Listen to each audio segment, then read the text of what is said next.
में अबाउट रानी लक्ष्मीबाई, झांसी की रानी ने के बारे में ना। हाँ, तो इनकी कहानी बहुत ही जो होगा इंटरेस्ट, पता है हिस्ट्री में जो होगा हम लोग का सिलेबस है, तो सिलेबस में हम लोग को झांसी की रानी की कहानी तो पढ़ना नहीं है, लेकिन हाँ बस उसका थोड़ा नाम जानना है, ठीक है। लेकिन आप आउट ऑफ सिलेबस जाकर पढ़ सकते हो, यहाँ मैं क्लास के अंदर भी उसको पढ़ा नहीं पाऊंगा। ठीक, बस एक नाम आएगा, एक छोटा सा नाम आएगा, रानी झांसी की रानी, ठीक है, झांसी का नाम आएगा, ठीक है। आप इसको को रिलेट कर सकते हो कि डॉक्ट्राइन ऑफ लैप्स क्या था यहाँ से, ठीक। तो लास्ट हम लोग जो खत्म किए थे that was of white tiger. Syllabus में कम क्यों है, इसलिए बाबू कि सिलेबस तुम लोग का ये बहुत ही वाइड हो जाएगा, डीपली बहुत अधिक हो जाएगा, तो उतना आप रिगन नहीं कर। हम लोग बहुत शॉर्टली पढ़ रहे हैं, क्लास 8 लेवल में हो ना, तो काफी शॉर्टली इस स्टोरी को पढ़ रहे हैं। यही जब आप आगे जाओगे, इंटरमीडिएट में जाओगे, फिर ग्रेजुएशन में जाओगे, तो बहुत कुछ जो होगा उसको पढ़ेंगे। हाँ, अराउंड 20th सेंचुरी अफगानिस्तान जो था, it also comes under India, ठीक है। पार्ट नहीं था, लेकिन हाँ वो हमारे नेबरिंग कंट्रीज थे, नेबरिंग कंट्रीज थे, वो हमारे पार्ट नहीं थे, ऐसा नहीं है कि वो इंडिया के अंदर आते थे, ओके, ठीक है। लेकिन अफगानिस्तान और सिंध जो पंजाब पार्ट का कुछ पार्ट होगा, वहां पे हम लोग देखेंगे कि वहां पे मराठा जाते हैं, मराठा नहीं सॉरी ईस्ट इंडिया कंपनी जो होगी वो जाती है और अपना रूलिंग जो होगी करना शुरू करती है, ठीक है। तो आज की कहानी शुरू की जाए। आज की स्टोरी जो होगी, हम लोग फिर देखो पूरा डील में नहीं पढ़ने वाले, हम लोग सीधे पढ़ने वाले थर्ड बैटल ऑफ पानीपत। थोड़ा बहुत मैं बताऊंगा आपको फर्स्ट और सेकंड बैटल के बारे में, लेकिन वो आउट ऑफ सिलेबस है, अभी कुछ नहीं नोट करना है बाबू, मैं जब बताऊंगा तब आपको उसको नोट डाउन करना है, ठीक ना रेहान, ठीक है। अब देखिए, हैदर अली, टीपू सुल्तान, ठीक ना, इसकी स्टोरी हम लोग पढ़े थे। अब कंटेम्पररी चल रहा है कहानी, ऐसा नहीं कि उनके बाद की कहानी है ये, ठीक ना। टीपू सुल्तान, इनका डेथ कब हुआ था, व्हेन टीपू सुल्तान डाइड, बताएंगे आप लोग। 1799, गुड, ठीक ना। किस बैटल में, किस बैटल में हारे थे टीपू सुल्तान,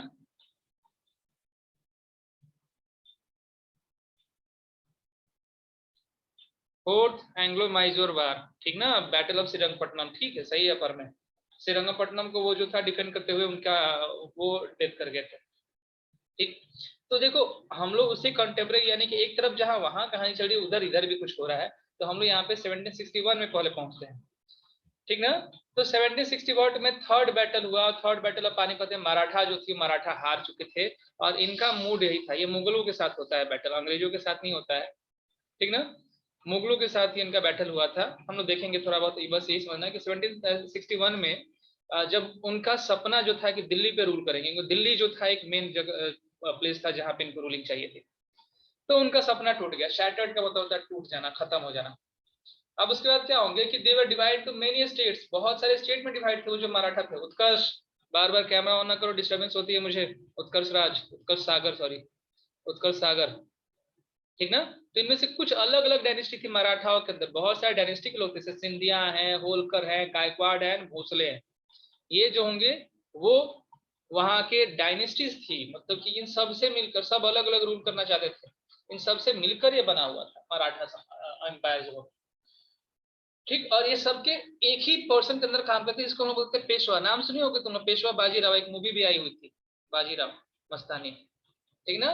तो पेशवा के अंदर जो होंगे ये सबके सब वर्क करते हैं, ठीक ना। और ये पेशवा उसका सबसे पावरफुल पर्सन होता था। इनमें से कुछ नाम जो होगा दिया गया है कि माधवजी सिंधिया एंड नाना पंडित, ये जो होंगे दो मराठा सोल्जर जो थे, बहुत ही फेमस उस समय के हुए थे। चलो यहाँ पे हमें कुछ ज्यादा ध्यान नहीं देना है, यहाँ पे देखते हैं। तो अब क्या होता है कि जब मराठा जो है सबजुडिशली, जब मराठाओं को भी जो होगा वार के अंदर ले लिया गया, और अब की बार जो होगा मराठाओं का युद्ध होगा किसके साथ, तो अंग्रेजों के साथ। और यहाँ पे क्योंकि अंग्रेज होंगे तो इसको हम लोग एंग्लो मराठा वार के नाम से जानेंगे, ठीक है। अंग्रेजों के साथ यहाँ पे युद्ध होने वाला है, तो उनको हम लोग एंग्लो बोलते थे, इसलिए यहाँ पे जो इनके बीच में वार हो रहा है वो है एंग्लो मराठा वार। देखो हमें बैटल ऑफ पानीपत से कोई मतलब नहीं है, वो तुम लोग क्लास 7 का सिलेबस था, ठीक ना। तो यहाँ पे ध्यान देना एंग्लो मराठा वार से, ठीक। फर्स्ट एंग्लो मराठा वार 1782 में हुआ, 82 में खत्म हो गया। लेकिन यहाँ पे क्या होता है कि एक ट्रीटी होती है, ट्रीटी होती है ट्रीटी ऑफ सालाबाई, ये जगह का नाम है सालाबाई। और यहाँ पे अंग्रेजों को कुछ नहीं मिला, क्योंकि दोनों के दोनों, मतलब अंग्रेज और मराठा दोनों इक्वली जो होंगे इस युद्ध में जो थे अपने पावर को शो किए थे। रिजल्ट हुआ कि इसमें कुछ भी अंग्रेजों को मिलने वाला नहीं था, कोई बेनिफिट नहीं हुआ। ठीक है, तो पहला हमारा वार हुआ, वार होने के बाद दोनों जो थे अपने ट्रीटी पे पहुंच गए, और इसमें कोई भी क्लियर विक्टर नहीं था। क्लियर विक्टर नहीं था यानी कोई भी इंपॉर्टेंट यहाँ पे जीत जो होती है जिसको कहते हैं वो नहीं मिला कि हाँ ये विन कर गया, वहां जीत गया। ठीक, उसके बाद फिर सेकंड एंग्लो मराठा वार होता है 1803 से 1805 तक। ठीक ना, अलग अलग जगह पे ये लोग लड़ते हैं, अलग अलग फ्रंट्स। फ्रंट्स का मतलब होता है कि कुछ वजह से कि जब युद्ध होते हैं ना तो सेनाएं बढ़ जाती हैं, और सेनाएं बढ़कर अलग अलग तरीके से जो होगा जिस क्षेत्र को घेरना होगा वहां पे जाकर उसको घेरने का ट्राई करती हैं। तो वहां पे क्या होता है कि इस टाइम पे ब्रिटिशर जो होंगे वो भारी पड़ते हैं, और वो क्या करते हैं, उड़ीसा, ठीक ना, और उड़ीसा और कुछ और टेरिटरी जो होंगे जो कि रिवर यमुना के नजदीक में जैसे आगरा और दिल्ली है उसके ऊपर अपना कब्जा करना शुरू करते हैं। ठीक ना, तो सेकेंड एंग्लो मराठा वार भी ज्यादा कोई डिसीजन नहीं था, लेकिन हाँ इसमें थोड़ा बहुत बेनिफिट हुआ था। किसका, किसको बेनिफिट हुआ था, तो ब्रिटिशर्स को। ठीक ना, आदित्य को वॉइस लैग कर रहा है, आदित्य आदर्श को। बाकी अनय आपको मेरी वॉइस आ रही है क्लियर? अनय, अनीश, अनुपम, अनुष्का,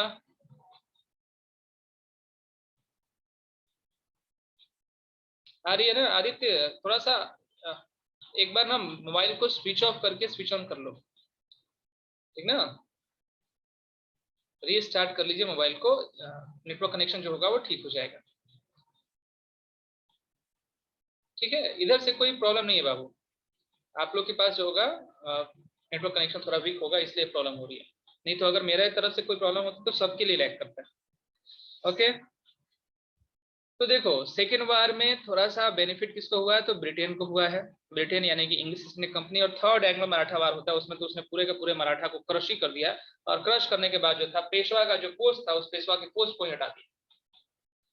ठीक है, और उस समय के जो पेशवा है उनको पे हटाकर उनको बिठूर के नियर जो होगा एक कानपुर जो है वहां पे पेंशन देना शुरू हो गया कि अब आप पैसा लीजिए।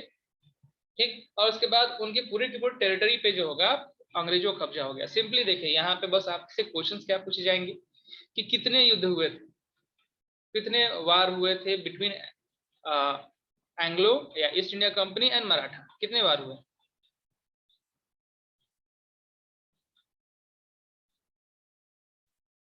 नंबर ऑफ वार्स कितने हुए थे? ठीक है, यहाँ से बस यही क्वेश्चन बनता है कि नंबर ऑफ वार्स कितने हुए थे, और किस ईयर में या किस वार में जो इंग्लिश ईस्ट इंडिया कंपनी थी उसने मराठा के ऊपर अपना कब्जा कर लिया।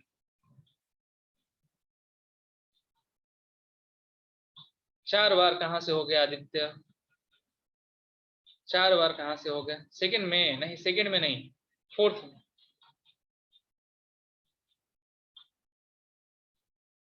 थर्ड में, और फिफ्थ में भी कोई बोल ही दो। वन टू, वन कोई नहीं बोला है, टू थ्री फोर तो आ चुका मेरे पास आंसर।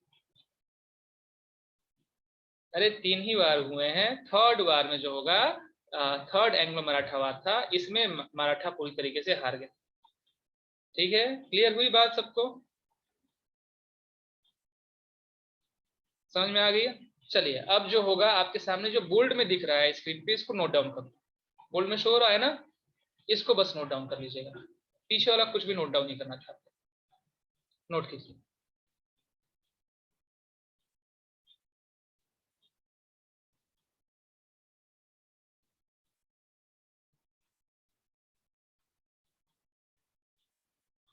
टाइटल, टाइटल यही था, वार विथ मराठा, यहां से टाइटल ले लीजिए, वार विथ मराठास। टॉपिक में वार विथ मराठास लिखिएगा, ठीक है, और उसके आगे ओके।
नाना साहब के बारे में बाबू, इसके बारे में हम बताएंगे आपको। 1857 का जो रिवोल्ट होगा ना, उसमें नाना साहब के बारे में आएगा।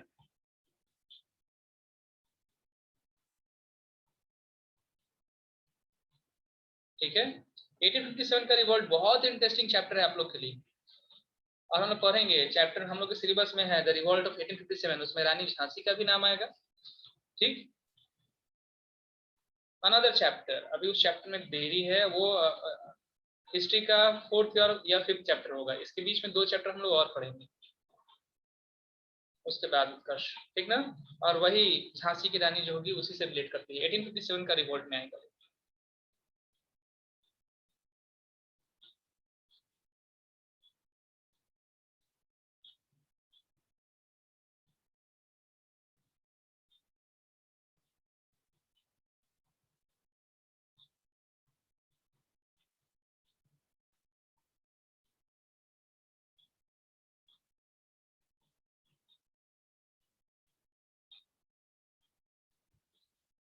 हाँ जी, मंगल पांडे वाला रिवोल्ट वही 1857 का रिवोल्ट है।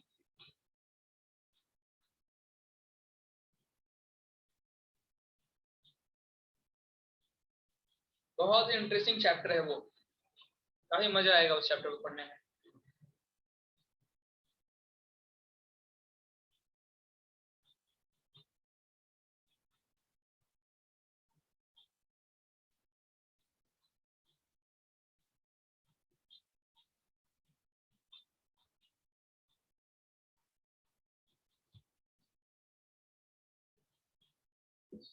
नोट कर चुके हैं?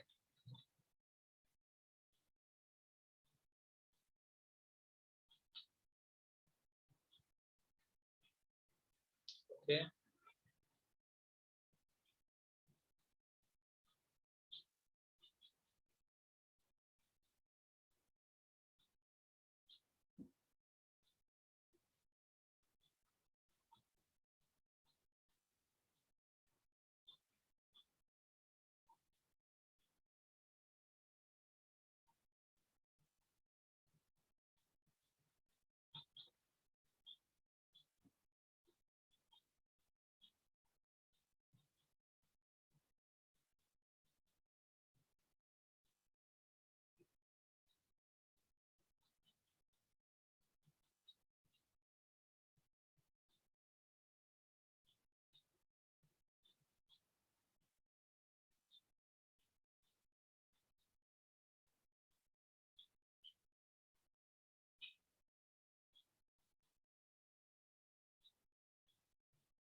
डन ना?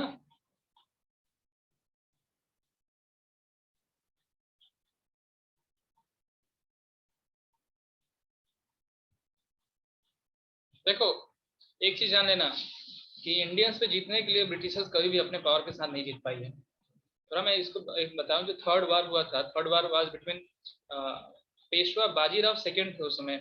ये जो पेशवा जिनको जो होगा वो डाल दिया गया था। हाँ ठीक है, नोट डाउन करते रहिए, जो बाकी नोट के वो सुन सकते हो। ठीक है, जिनको बिठूर के नियर जो होगा कानपुर में भेज दिया है कि जाइए वहां पे आप पेंशन से कमाइएगा। तो उनको हराने के लिए अंग्रेज जो होगा वो बहुत सारे जो मुस्लिम लोग थे, मुस्लिम एम्पायर के पर्सन थे, जैसे असफ जहाँ, ठीक ना, ये हैदराबाद स्टेट के आदमी थे, इनको उन्होंने अपने साथ ले लिया, उसके साथ मिलकर मराठा के ऊपर आक्रमण किया था। और एक बहुत ही पावरफुल रूलर आएंगे जिसके जिंदा रहते हुए ये लोग कभी सोचे भी नहीं थे कि उस टेरिटरी को हम लोग गेन कर सकते हैं। महाराजा रंजीत सिंह, नाम सुने आप लोग महाराजा रंजीत सिंह का? महाराजा रंजीत सिंह सुने हैं ना? कहाँ के थे? अपर में यस बोल रहे हैं, कहाँ के थे? Punjab, very good. तो इनके साथ मिलकर ये लोग बाजीराव सेकंड को हराते हैं। ठीक, तो कुछ मुस्लिम एम्पायर के लोग हैदराबाद स्टेट के जो जिनको वहां पे गद्दी वो देकर आए हैं उनके साथ, और सिख एम्पायर के साथ मिलकर, और यहाँ पे जो मेन वार हुआ है, ये मेन वार हुआ था, एक पर्सन जिनका नाम था बापू गोखले। ठीक है, उस पर्सन का नाम था बापू गोखले जो कि कमांडर इन चीफ था।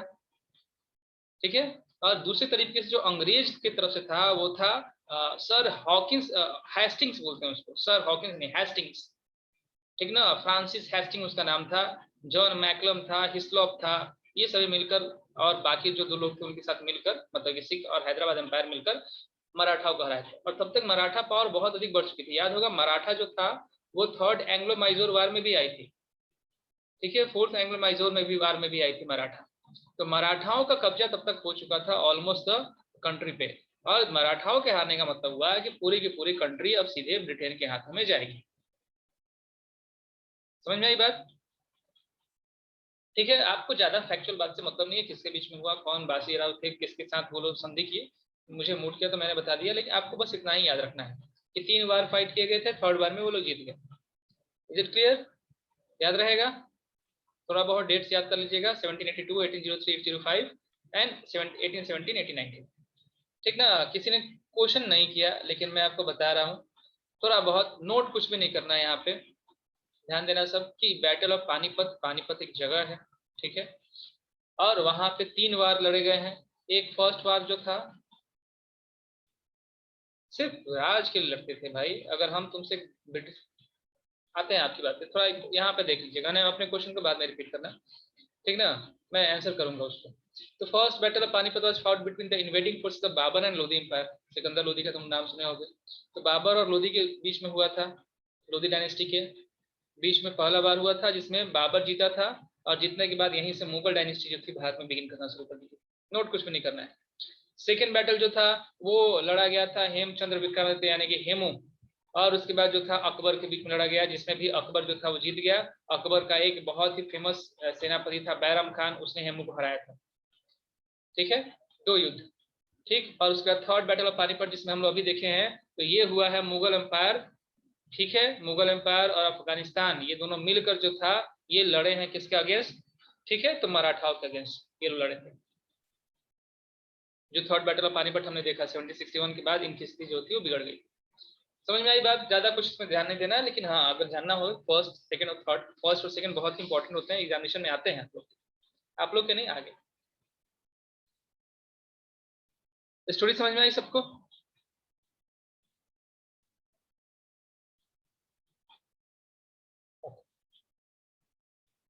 हाँ, अनेक कह रहे हैं कि sir why the Indians help the Britishers. अरे देखो क्या होता है ना, कनिंग नेचर में, हमने तो ये शुरू में ही देख लिया। सबसे पहला जो हम लोग का एग्जाम्पल आया था मीर कासिम का आया था ना, सबसे फर्स्ट एग्जाम्पल। क्यों हेल्प किया था वो?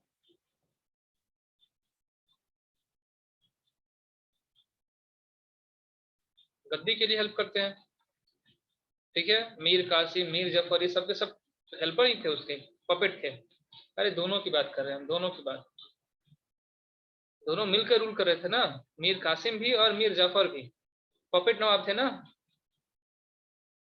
मीर जाफर जिसने युद्ध में हेल्प किया था, और उसके बाद जो था दूसरा क्राउन के लिए लड़ने के चला गया, क्राउन उसको दिया गया था, उसने मीर जाफर को बिठा दिया।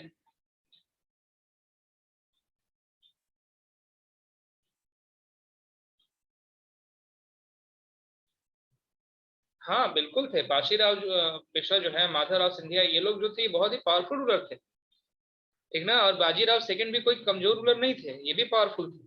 लेकिन क्या होता है कि जब कॉन्फ्लिक्ट क्रिएट होता है ना अपने ही कंट्री के अंदर, तो फिर उनकी पावर जो है खत्म होने लगती है। यहाँ पे ब्रिटेन जो होगा वो सबको, ईस्ट इंडिया कंपनी जो होगा सबको अपने साथ ऑर्गेनाइज करेगी, आप सब मिलकर चले युद्ध करने। और यहाँ पे उनकी पावर जो कि वो खुद में डिस्ट्रीब्यूटेड है। उनमें से कुछ मराठा ऐसे भी थे जो कि ब्रिटिशर्स की हेल्प कर रहे थे, उनको अपनी सीक्रेट प्लानिंग बता रहे थे। समझ में आ रही बात? तो ऐसा नहीं है कि मराठा जो होंगे, हाँ बिल्कुल वैसा ही, ऐसा बिल्कुल भी नहीं होता है कि मराठा कमजोर थे, मराठा भी बहुत पावरफुल थे। लेकिन यहाँ पे जो रूल रेगुलेशंस कर रहे हैं ब्रिटेन, वो ब्रिटेन पूरी तरीके से पहले तो तोड़ रहे हैं, संधियां कर रही है ना, देख रहे तुम बार बार ट्रीटी हो रही है। युद्ध में जिस युद्ध में वो हार गए, जिस बार में वो हार गए, वहां पे ट्रीटी कर लिए, संधि कर लिए, दोस्ती कर लिए। और दोस्ती करने के बाद फिर क्या होता है कि उनके कुछ जो भी लॉयल पर्सन होंगे उसको अपनी तरफ मिलाने का ट्राई करेंगे, अपनी तरफ मिलाएंगे, मिलेंगे और फिर युद्ध करेंगे।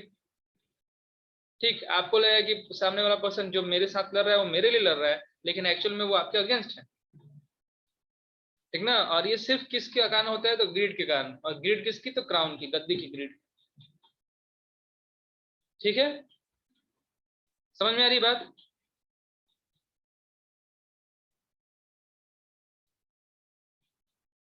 अब नहा चलो, अब वहां पे सिंधिया डायनेस्टी, ज्योतिराय सिंधिया, ये प्रेजेंट की बातें ना, बहुत अधिक हो गया।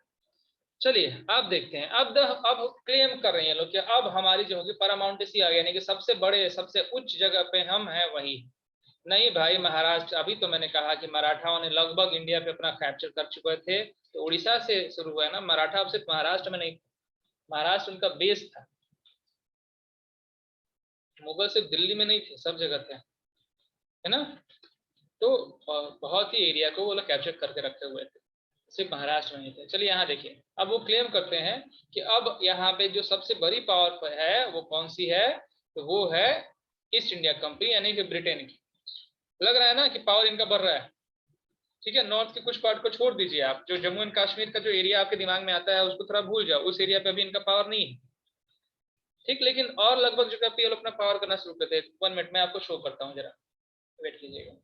ये देखो बाबू, ये 1797 में है। 1797 में ये जो पीला कलर का तुमको दिख रहा है, येलो कलर का, सिर्फ इसी एरिया के ऊपर जो होगा ईस्ट इंडिया कंपनी जो थी वो प्रेजेंट थी, इसी एरिया। ठीक ना, 1797 में। याद होगा इसके पहले बैटल ऑफ प्लासी और बैटल बक्सर हो चुका है, तो वो देखो ये कलकत्ता वगैरह, बंगाल वगैरह का रीजन जो था इस एरिया में। ठीक, आगे ये जो फिगर आएगा 1840 में आ रहा है, अभी हम लोग जो पढ़ रहे थे उस टाइम पे देखो ये कहाँ कहाँ इंटर कर चुके हैं, वो यहाँ पे महाराष्ट्र के एरिया में जो होगा वो इंटर कर चुके हैं। लगभग ये आपका साउथ में इधर आ गया, हैदराबाद में आ चुके हैं, इधर आ चुके हैं, यहाँ पे आप यूपी बिहार देखो उस तरफ भी आ चुके हैं। और फिर हम लोग 1857 में देखेंगे, 1857 में देखिए ऑलमोस्ट एरिया में जो होंगे वो ब्रिटेन आ जाएंगे। दिख रहा है ना ये येलो कलर का जो पार्ट, ठीक ना, समझ मेरी बात। चलिए हम लोग यहाँ पे देखते हैं, साउंड किसी का लैग नहीं कर रहा है, अगर लैग करेगा तो सबका लैग करेगा, सभी कंप्लेन करेंगे ना अमृत। साउंड आपका लैग कर रहा है, आप हमें डिस्टर्ब कर रहे हो।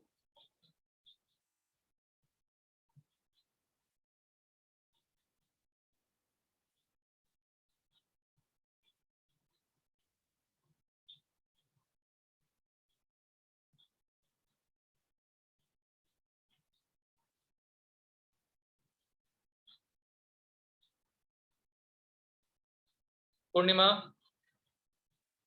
अनुपम, पूर्णिमा एंड अनुपम, क्या साउंड लैग कर रहा है क्या? साउंड लैग कर रहा है क्या आप लोग के पास?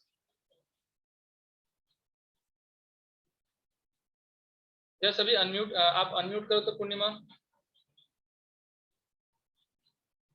कितने ऐसे स्टूडेंट हैं जिसको साउंड लैग कर रहा है? हैंड रेज कीजिए जिसके पास साउंड लैग कर रहा है।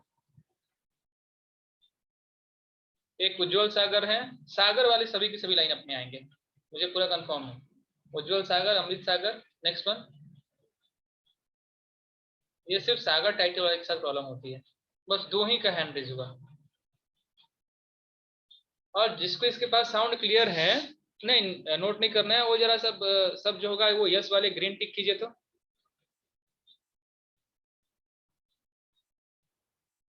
इसके पास साउंड क्लियर है, अभिराज, अनय, अनुपम, अनुष्का, अपर में आर्यन, इन सभी को साउंड आ रही है सही से। ठीक है, बीच में आदित्य कुमार, तुम क्लास में हो कि नहीं हो? आदित्य आदर्श, आदित्य कुमार, अनन्या, ये आप लोग क्लास में नहीं है क्या?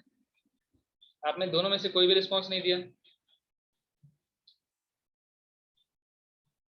ठीक है, ऑलमोस्ट को साउंड जो होगा वो क्लियर पहुंच रही है। अगर आपको साउंड लैग कर रहा है तो अपना नेटवर्क कनेक्शन जो होगा उसको चेक करो। ठीक है, जब सबको प्रॉब्लम होगी तब मैं खुद की तरफ चेक कर लूंगा। ऑलराइट, देखिए क्लेम नहीं, नोट डाउन नहीं करना, समझना है। अब देखो बाबू, तुम लोग अपने मन से बताओ, क्या आप लोग अपने आप को अनम्यूट नहीं कर पा रहे हो क्या? तुम लोग बताओ कि अब अगर जीतना शुरू हो गया, आप लोग एक युद्ध जीत गए, दो युद्ध जीत गए, तीन जीत गए, चार युद्ध जीत गए, और ऑलमोस्ट पार्ट को आप कैप्चर कर लिए, तो अब आप अपने आप को राजा समझो कि नहीं समझो?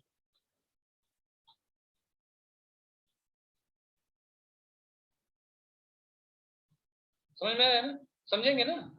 ठीक है, अपने आप को समझेंगे। अब आप किसी को किसी और रूलर के अंडर रहने का ट्राई करोगे,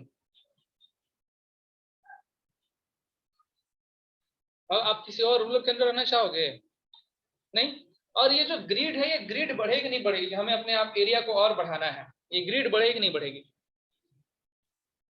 ग्रिड नहीं बढ़ेगी श्रेया, ग्रिड बढ़ेगी ना, ठीक है। अब क्या होगा कि अब हम अपने आप को मानेंगे कि अभी हम सबसे सुपीरियर हैं। यही चीज होना शुरू हो गया ब्रिटेन के अंदर, ठीक, क्योंकि ब्रिटेन तो लगातार वार जो होंगे वो जीतते जा रही है, और अगर हार भी रही है तो इंडियन जो होंगे वो इंडियंस क्या कर रहे हैं भाई, इतने अधिक काइंड बने हुए हैं कि उसके साथ ट्रीटी करके फिर जो भी एरिया जीते हैं उसको फिर उसको वापस लौटा दे रहे हैं। और इधर ब्रिटेन अपना पावर बढ़ाते जा रहा है, जिस एरिया को जीत रहा है उस एरिया की आर्मी को भी अपने साथ लेकर चला जा रहा है, ठीक है। तो ओवर, हाँ बिल्कुल, वो लोग ओवर कॉन्फिडेंट में थे, ठीक ना। तो अब क्या होता है कि अब ये पॉलिसीज बनाना शुरू करते हैं, पॉलिसीज बनाकर जो होंगे हम अब एक्सटेंशन करेंगे, और इसमें ये लोग कहते हैं कि अब सभी को, ऐसे पहले बाबर कहा करता था, अकबर कहा करते थे कि आपको मेरी परमानेंसी जो उनको माननी पड़ेगी, आपको ये मानना पड़ेगा कि आपसे श्रेष्ठ हम हैं। तो ये चीज ये लोग बिगिन करना शुरू कर दी। Now the company claim that its authority was paramount और सुप्रीम। अब कंपनी ये कहती है कि हमारी ऑथोरिटी जो कि सबसे ऊपर है, सबसे श्रेष्ठ है, hence it's power was greater than that of Indian state, यानी कि इसका जो पावर होगा वो इंडियन स्टेट से बड़ा होगा। समझ में आ रही बात। अब ये लोग कहना शुरू कर दिए कि हम तुमसे बड़े हैं, तुम इंडियन स्टेट वाले, तुम हमारे सामने कुछ भी नहीं हो। और इसी चीज को बचाने के लिए वो लोग क्या करते हैं कि और अधिक जो किंगडम्स हैं, जो छोटे छोटे किंगडम्स बचे हुए हैं, उसको वो लोग एनेक्स करना शुरू करते हैं, उसके ऊपर अटैक करते हैं, उसको जीतना शुरू करते हैं। समझ में आ रही बात, ठीक है। यहाँ पे अब पॉलिसीज बनाते हैं, और पॉलिसीज बनाकर कहते हैं कि भाई अब हम, तुम मेरे अंडर आ जाओ, अगर तुम आ गए तो सही बात है, नहीं आओगे तो हम तुम्हारे साथ युद्ध करेंगे। ऐसे में कुछ नाम याद रखना है आपको, बहुत ही इंपॉर्टेंट है कुछ नाम, ठीक है। ऐसे में ये लोग की एनेक्शन पॉलिसी होगी तो भाई इंडियन बात मान जाएंगे तुरंत इजिली कि ठीक है हम आपके अंदर आ जाएंगे। इंडियन ऐसा करेंगे क्या, इंडियंस का टोटली एग्री कर जाएंगे, नहीं ना, बिल्कुल नहीं एग्री करेंगे। और वो लोग क्या करेंगे, इसके अगेंस्ट जाएंगे, जाएंगे जाएंगे तो युद्ध होगा। भले इंडियंस मालूम है कि हम हारने वाले हैं, लेकिन हाँ है तो इंडियन, भाई आपके अंडर तो हम नहीं रहेंगे, भले ही युद्ध में मर जाए। तो ऐसे में एक कहानी है कित्तूर। कित्तूर कहाँ है, कर्नाटक में है आज के टाइम पे, ठीक है। वहां पे एक लेडी क्वीन, रानी चन्नम्मा नाम याद रखिएगा, रानी चन्नम्मा, इसने जो था ब्रिटेन के अगेंस्ट मूवमेंट शुरू कर दिया, ठीक है। रानी चन्नम्मा जो थी उसने ब्रिटेन के अगेंस्ट जो था मूवमेंट बिगिन कर दिया, लेकिन उसको क्या हुआ कि 1824 में उसको प्रिजन कर लिया गया, कैद में कर लिया गया, और फिर जो होगा वहीं पे उसकी मौत हो गई 1829 में। ऐसा कहा जाता है कि उसे मार दिया गया, ठीक है। 1829 में बेचारी की, बेचारी क्या, एक बहुत ही अच्छी फाइटर, ठीक है, वो जोगी वीर गति को प्राप्त हुई, मारी गई। उसके बाद उनका ही एक चौकीदार था, उसका नाम था रयन्ना, नाम याद रखना, रानी चन्नम्मा एंड रयन्ना, ठीक ना। उसने उस रेसिस्टेंस को, यानी विद्रोह को जो होगा कायम रखा, उस विद्रोह को ये कायम रखता है, ठीक ना। बहुत सारे ब्रिटिश कैप को मार दिया, बहुत सारे ब्रिटिशर्स को मार दिया, ठीक, लेकिन एट लास्ट उसे ही पकड़ा गया और 1830 में उसको भी हैंग कर दिया गया, ठीक है। तो ये एक एग्जांपल आया जहां पर रेसिस्टेंस हुआ है, that one is of Kittur which is in Karnataka. यहाँ पे जो लीडर थी, रानी थी, उनका नाम क्या था, रानी का नाम,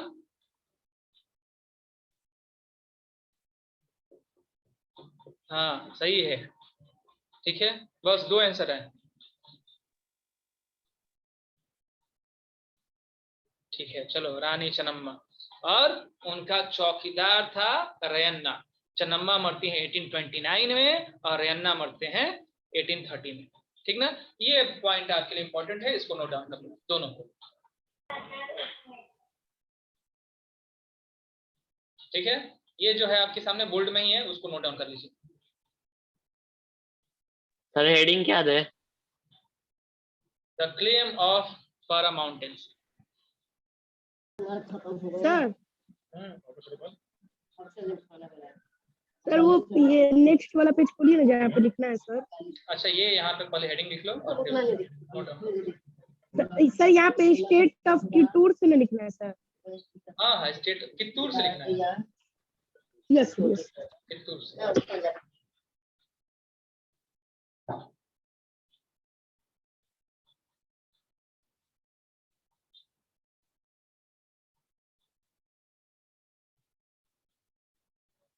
मंडे को अपलोड हो जाएगा उत्कर्ष राज, इसका पीडीएफ, फुल पीडीएफ मंडे को अपलोड हो जाएगा।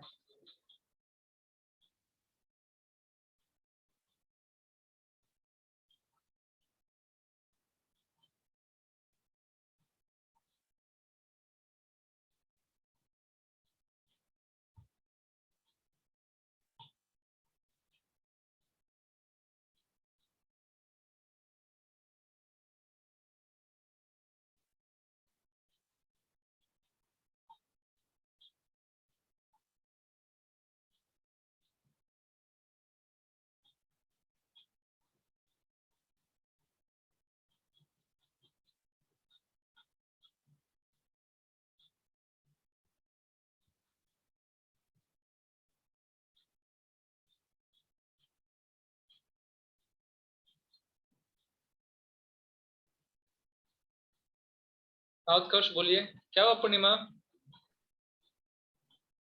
सर, श्री रानी चन्नम्मा को ब्रिटिशर्स ने जब कैद कर लिया तो फिर उसके बाद ब्रिटिशर्स ने इन्हें मार दिया या फिर इनकी सेल्फ डेथ हो गई?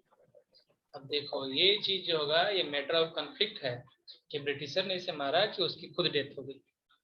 ठीक, जो हम लोग हिस्ट्री की बुक पढ़ते हैं उसमें ये कहा था कि उनकी खुद डेथ हो गई ना। आदित्य कुमार, आदित्य, आदित्य कुमार, चलो कैमरा ऑन करो तो अपना।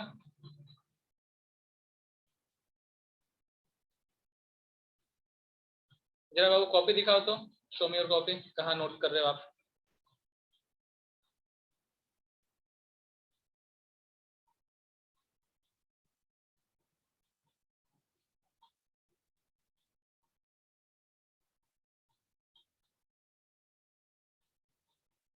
Aditya, start your video right now.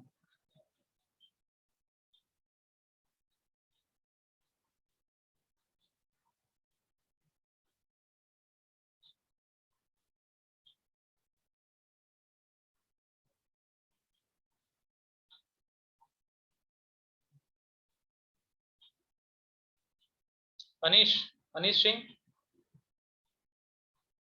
Anish Singh,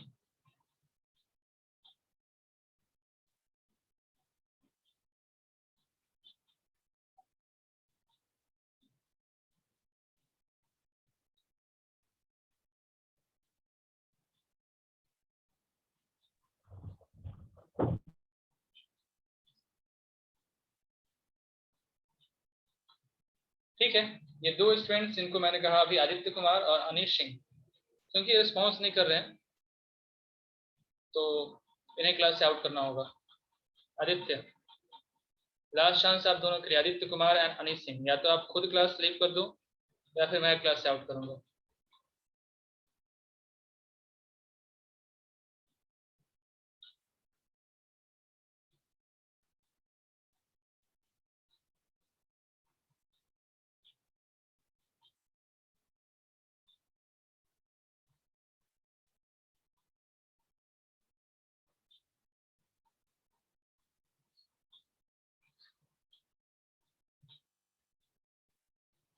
ठीक ना, क्लासेस के टाइम पे आप थोड़ा सिंसियर रहो।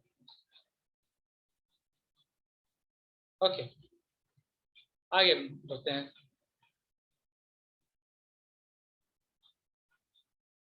अब देखो, अब जो नेक्स्ट स्टोरी आने वाली है ये अब आपके आने वाली है अफगानिस्तान की।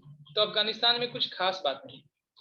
होता क्या है कि 1830 में इंडिया के ऊपर ब्रिटिशर्स को लगता है, क्योंकि ब्रिटिशर्स और रशिया के बीच में कॉन्फ्लिक्ट क्रिएट हो गया, इंग्लैंड के बीच में उधर कॉन्फ्लिक्ट क्रिएट हुआ है, तो और इसमें हमको लगता है कि रशिया जो है वो अफगानिस्तान के रास्ते इंडिया पे उनके ऊपर आक्रमण कर सकती है, अटैक कर सकती है। समझिएगा ये यहाँ पे इंसिडेंट्स क्या बनने वाले हैं। उन्हें ऐसा लग रहा है कि रशियन कंपनी जो होंगी, रशियंस जो होंगे वो हमारे ऊपर अब अटैक करने वाले हैं। और अटैक करने के लिए उनको कहा ना होगा तो उनको नॉर्थ एशिया जो होगा उस पार्ट से, यानी कि जो पार्ट दिख रहा होगा मैप में अफगानिस्तान वाला पार्ट, वहां से वो अटैक करेंगे और वो आकर इंडिया में हमारे ऊपर अटैक कर देंगे।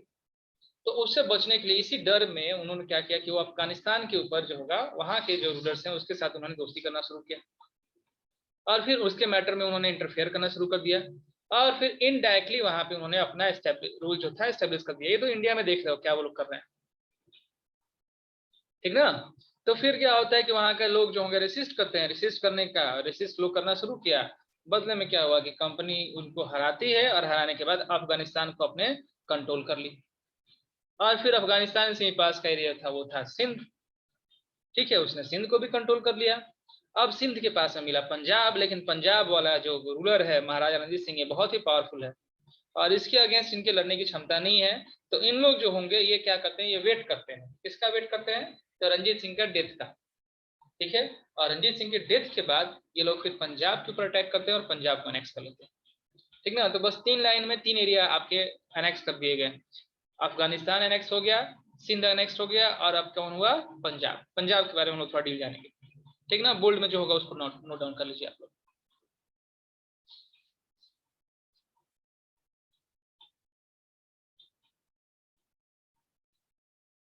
हाँ शुभम बोलिए।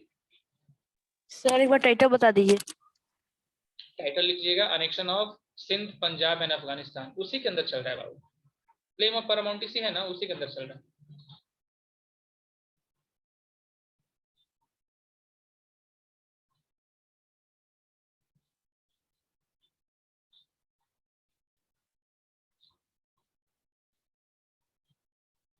सर वही वाला सर टाइटल रहने देना था, क्लेम हाँ वाला। हाँ उसी के अंडर ही आप लिखते चलिए। Okay sir.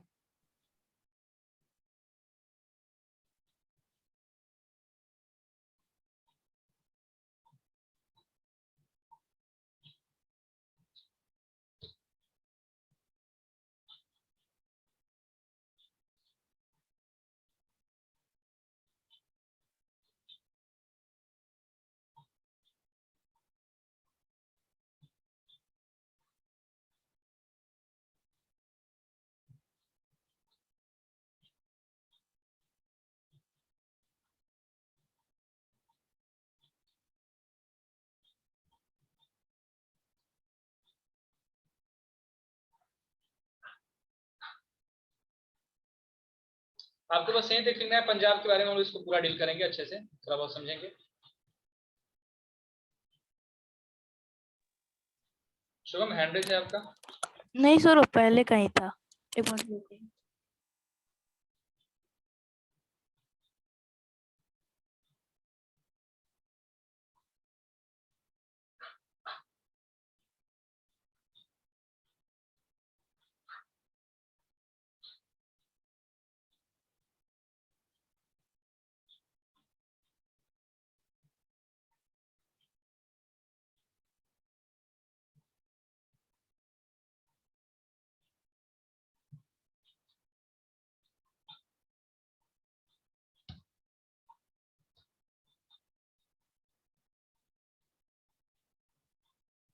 हो गया, अनुष्का ने कर लिया।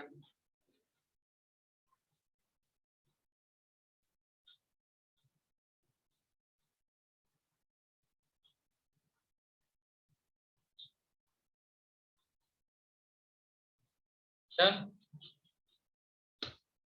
Okay okay. देखो ये जो एनेक्शन की कहानी थी वो लगभग हमारी खत्म हो चुकी। थोड़ा बहुत जरा पंजाब वाला जो पार्ट है उसको हम लोग देख लेते हैं।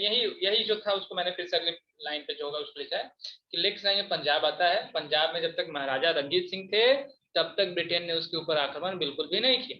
ब्रिटेन यहाँ पर ईस्ट इंडिया कंपनी वही रिप्रेजेंट करिए ब्रिटेन को। लेकिन उनके डेथ के बाद 1839 में के बाद जो था वो लोग, उनके डेथ के बाद जब सिख पावर जो कमजोर होना शुरू होता है तो वो युद्ध करना शुरू करते हैं 1845 टू 1849, और वहां पे सिख किंगडम को हराकर 1849 में पंजाब को जीत लेते हैं। और पंजाब को जीत लेने के बाद महाराजा रंजीत सिंह के एक बेटे थे, उनका नाम था दुलीप सिंह। ठीक है, दुलूप लिखते थे अपना, दुलीप, दुलीप सिंह नाम इनका, दिलीप लिखते थे दुलीप। इनको जो था वो बोल दिया कि जाइए आप, हम आपको स्कॉलरशिप देंगे, आप अभी अंडर एज हो, बिलो 18 है, ठीक है, और आप जाइए ब्रिटेन में जाइए, वहां पे पढ़ाई कीजिए राजा महाराजाओं की तरह, ये हमको दे दीजिए राज्य जो होगी हम यहाँ पे रूल करेंगे। ठीक है, तो पंजाब को बोले जीत चुके। कितना ईयर क्या वेट करना होगा यहाँ देखो ना, तुम्हारे पास 1843, ठीक ना, 90 यहाँ पे उनकी जो मौत होती है 1839 में मौत होती है ना, तब तक तो अफगानिस्तान कहीं ना कहीं तो ये जीत ही रहे हैं, एरिया तो कवर कर ही रहे हैं। ठीक, लेकिन सबसे लास्ट में वो लोग किसके पास जाते हैं, तो पंजाब के ऊपर अटैक करते हैं। ठीक ना, कोई ईयर वगैरह नहीं, बस यही है कि महाराजा रंजीत सिंह जब तक है तब तक उसके ऊपर हम अटैक नहीं करेंगे। उनके साथ इनकी अच्छी दोस्ती थी। ठीक ना, एक सुनते होगे रणजी ट्रॉफी, सुनते हो ना, Ranji trophy.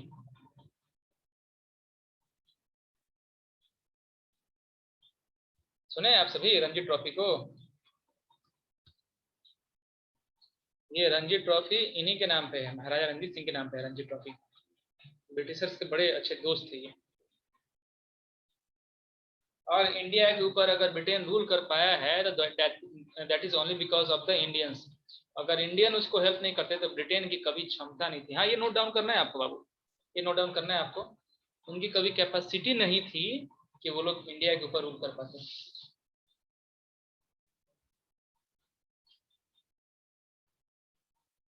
Ranji trophy cricket का होता है, ठीक ना।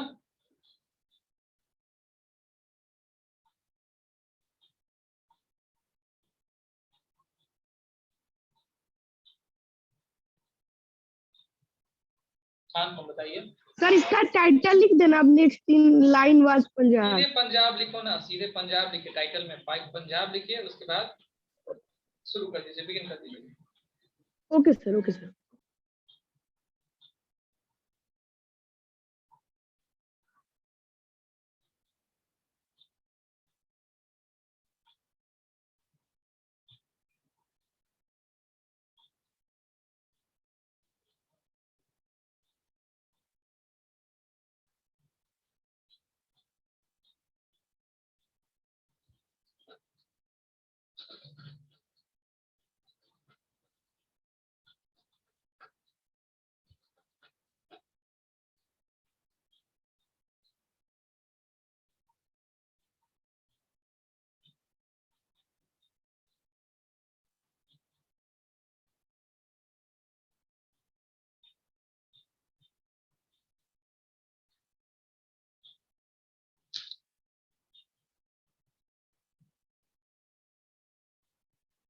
हाँ नहीं बताइए,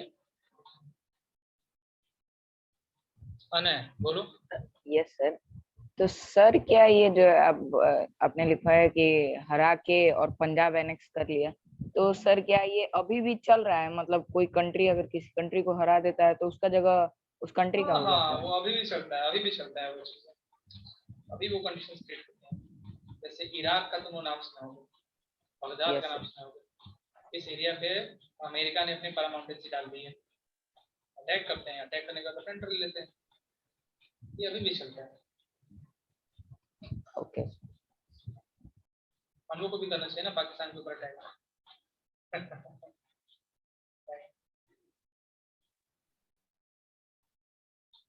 कोई काम नहीं करते हैं यूनो, ये जो है यूनाइटेड नेशन ऑर्गेनाइजेशंस, ये भी एक तरह के पपेट ऑर्गेनाइजेशन है, डेमोक्रेसी इनके अंदर बिल्कुल भी नहीं है। नयन बोलिए, you all can unmute yourself, क्योंकि अब हमें डिस्कशन करना है, तो आप सभी अनम्यूट कर सकते हो। सर जब पंजाब के साथ लड़ाई हुआ तो फिर तो उसके बेटे को उतना प्यार से कैसे भेज दिया पढ़ने ये के लिए? प्यार नहीं होता है ना, ये प्यार थोड़ी ना कहा जाता है। तुम्हारा एरिया तुमसे छीन कर तुमको पढ़ने के लिए भेज रहे हैं। तो थिंक ये यहाँ पे क्या होते थे, ब्रिटेन एक चीज करते थे ना, तो पेंशन देते थे। राजाओं को जब हराएंगे ना तो जनता विद्रोह ना करे। नयन बैकग्राउंड नॉइज आ रहा है। Yes sir. बैकग्राउंड नॉइज आ रहा है तुम्हारी तरफ से। तो ये लोग क्योंकि वहाँ के पॉपुलेशन विद्रोह ना करे, ये बोलते थे कि हम राजाओं को जो होगा रिटायरमेंट प्रोवाइड कर रहे हैं, उसके बाद उनको हम पेंशन देंगे। ठीक है, तुमने अभी इस चीज को नोटिस किया होगा, मराठा वाले में पेशवा जो बाजीराव सेकंड थे, उनको दिया गया था कि जाइए आपको हम पेंशन दे रहे हैं, कित्तूर भेजा था उनको।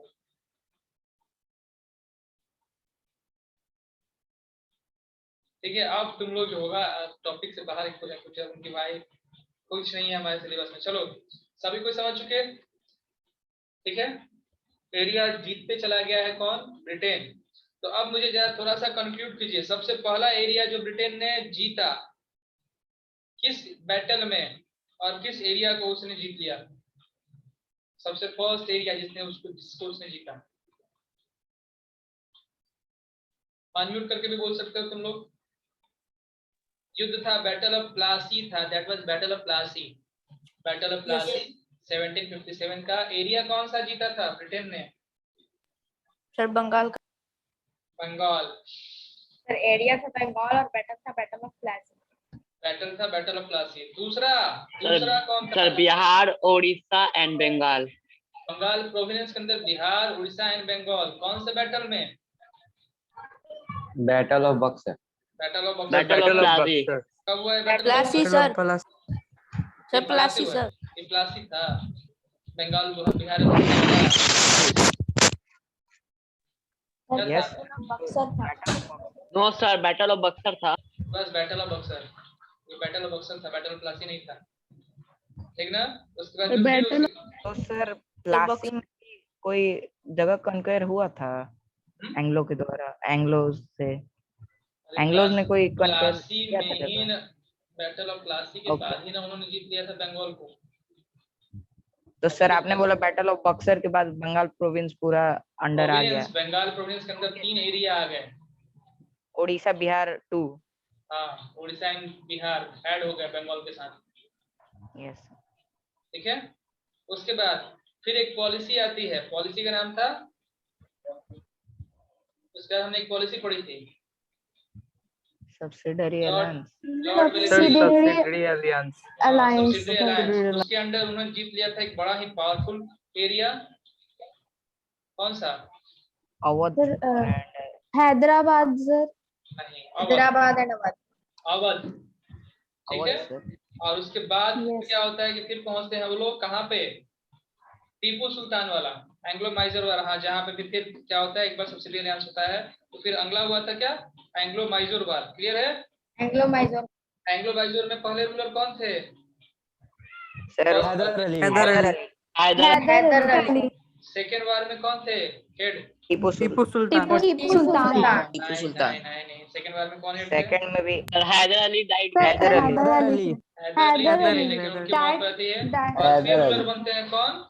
टीपू सुल्तान। ठीक है, फिर टीपू सुल्तान किस वार में हारते हैं? सर थर्ड वार में। थर्ड और फोर्थ में सर। हाँ, थर्ड में भी आते हैं, Third बैटल और होती है और थर्ड में हारते हैं और फोर्थ में death हो जाती है। फोर्थ में खत्म हो जाते हैं। फिर उसके बाद आज हमने देखा मराठा का एरिया, उसको जीत लिया गया। फिर उसके बाद मराठा के बाद हम लोग पढ़े, तो फिर आपने पढ़ा कित्तूर की कहानी, कर्नाटक का, जहाँ रानी चन्नम्मा आई। और उसके बाद फिर ये लोग आगे बढ़े और फिर अफगानिस्तान, उसके बाद सिंध और एट लास्ट वो कहाँ नेक्स्ट कर चुके हैं? पंजाब। समझ में आ गई बात? Yes sir. सर मंडे को चैप्टर खत्म हो जाएगा। हाँ, मंडे को चैप्टर खत्म हो जाएगा। अब आगे समझिए, थोड़ा सा और। ये अब इसके बाद एक और पॉलिसी लेकर आते हैं, डलहौजी अब आ गए जनरल बनकर। Yes, और डलहौजी एक पॉलिसी लेकर आते हैं जिसको हम लोग बोलते हैं doctrine of lapse. Yes sir. ठीक है, बीच में भी कोई इंटरप्ट ना करना जब तक मैं कहूँ ना बोलने के लिए। ठीक, डॉक्ट्राइन ऑफ लैप्स लेकर आते हैं। और डॉक्ट्राइन ऑफ लैप्स में क्या था? तो अगर किसी राजा का नेचुरल हेयर नहीं होगा, राजा का कोई नेचुरल पुत्र नहीं होगा, तो उसकी जो राज्य है वो जो होगा अंग्रेजों के अंदर चली जाएगी। व्यक्तिगत सिद्धांत, यानी कि अगर मेरा कोई बेटा नहीं होगा तो मेरी मौत के बाद वो राज्य जो होगा वो सीधे अंग्रेजों की हो जाएगी। ठीक है, अब हम अडॉप्ट कर सकते थे, लेकिन उस एडॉप्टेशन का सर्टिफिकेशन ब्रिटेन को करना था। अगर मेरा कोई पुत्र नहीं हुआ तो हम किसी गोद ले सकते हैं, लेकिन उस एडॉप्टेशन का सर्टिफिकेशन अगर ब्रिटेन करेगी तभी जो होगा वो रूलर बन सकता है। और यही कहानी थी रानी लक्ष्मीबाई की। सुने थे ना, उनका बेटा नहीं सर था। ब्रिटिश किसी भी उसको गोद लिए हुए बच्चों को सर्टिफाइड नहीं करेंगे और उसके बाद बिल्कुल वही चीज तो है। तो ब्रिटेन ने यही किया। ब्रिटेन ने क्या हुआ कि रानी झांसी के जो बेटे थे, जिसको उन्होंने अपना दत्तक पुत्र माना था, जिसको उन्होंने गोद लिया था, उसको उन्होंने सेटिस्फाई नहीं किया, उसने सर्टिफाई नहीं किया। रिजल्ट क्या हुआ कि अब उस एरिया को लूटने आए, लेने आए, और रानी झांसी जो उसके अगेंस्ट खड़ी होगी। ठीक ना।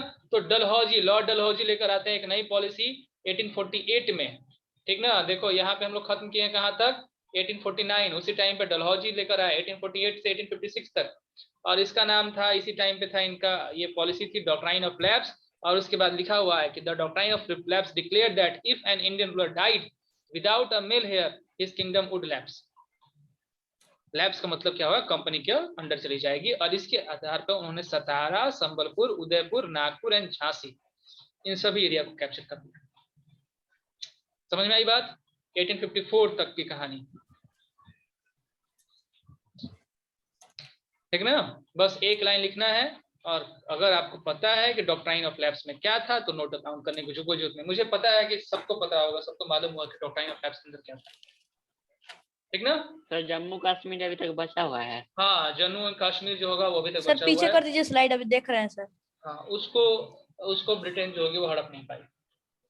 वहां पे अभी भी रूलर चल रहे थे, इंडिपेंडेंस तक वहां पे रूलर चले हैं। सर आखिरी तक भी नहीं हरा पाया।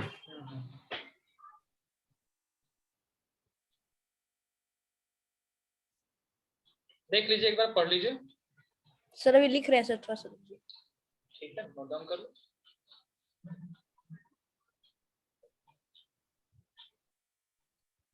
देखो ये सभी जो पॉइंट है इसको याद रखना, क्योंकि जब हम लोग रिवॉल्ट ऑफ 1857 कहेंगे ना, तो फिर यहीं से हम उसको कंक्लूड करेंगे, इसी को हम लोग एडअप करेंगे।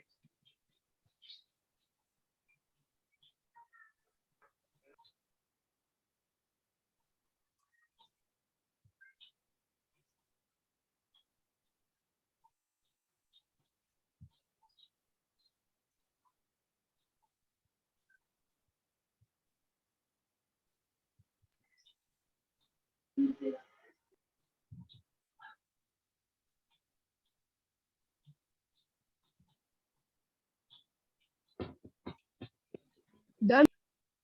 Done. Done sir. Okay answer 1 minute. No sir wait.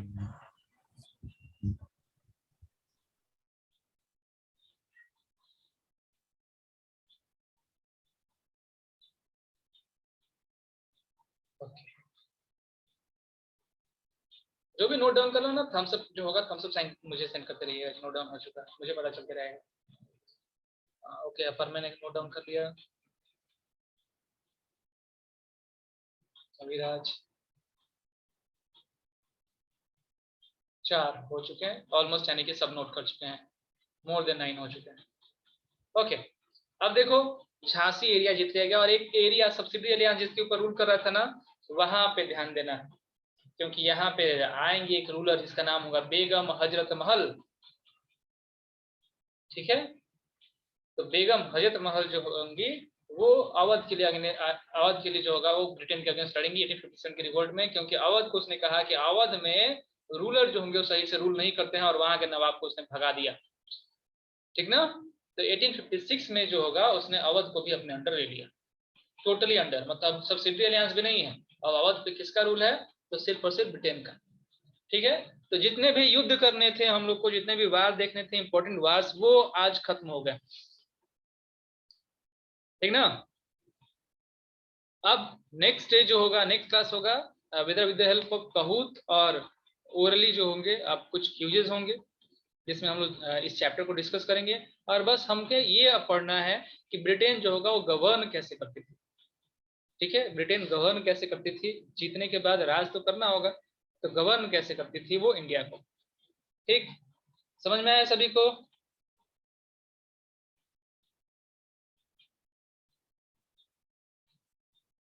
इस चैप्टर को मैंने बहुत सर। थोड़े से पार्ट में बांटा है ताकि आप लोग को याद रहे, मैंने कुछ ज्यादा लंबा खींचा इसे। हाँ जी बोलिए अनुपम। सर ये चैप्टर का 6th लेक्चर है ना? अब ये तो मुझे याद नहीं, उसको देखना पड़ेगा, 4th या 5th लेक्चर होगा, 6th लेक्चर नहीं है। अच्छा सर। Okay okay sir. ठीक है, तो देखो मैंने इसको डिवाइड किया बहुत सारे पार्ट में, ताकि आप लोग को हर एक इसका पॉइंट मेमोराइज रहे, आप इसको अच्छे से सीख सको, लर्न कर सको। ठीक, तो क्लास बस इतना ही आज के लिए। नेक्स्ट लास्ट जो होगा हम लोग फाइनल लेक्चर देखेंगे, वैसे ऑलमोस्ट जो होगा इस टॉपिक के इंपॉर्टेंट पॉइंट खत्म हो चुके हैं, तो लास्ट एक टॉपिक होगा हम लोग का मंडे का, और फिर हम लोग बिगिन करेंगे कोई नया चैप्टर। Is it clear? हाँ, अगर कहूत होगा तो उसमें यस बिल्कुल होंगे, बिल्कुल होंगे, और डीप क्वेश्चंस होंगे सिद्धि वर्मा, अगर होगा तो क्वेश्चंस काफी डीप होंगे। It is our 4th lecture, बस बोल रहे हैं। Okay, bye bye everyone, good night. Bye sir. Bye sir. बच्चों हम लोग Bye, sir. next sir good night. geography bye sir. Good night sir. Sir हाँ जी बोलिए। Good night.